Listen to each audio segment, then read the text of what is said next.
Sve što vas interesuje na jednom mestu. Vaša dnevna doza. Prijavite se.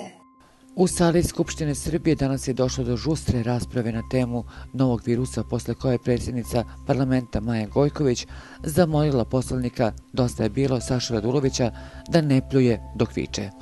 Molim da poslanik ne pljuje dok viče, rekla je Gojkovićeva, pošto poslanik nije imao zaštitu.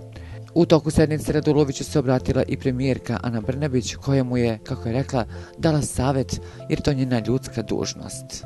Gospodine Raduloviću, molim vas, idite lečite se. Ne mislim ovo kao uvredu, mislim kao ljudski savjet, rekla je Brnabić. Radulović je rekao da ne želi da se obrati ni predstavnicima vlade, ni poslanicima, već javnosti, te gledajući u kameru poručio da je strah veliki, da se građani moraju probuditi i da je izvršen državni udar. On je poziv predsjednice parlamenta da stavi masku ocenio kao ponižavanje, dodajući da je Svjetska zdravstvena organizacija saopštila da nema razloga da se nose maske.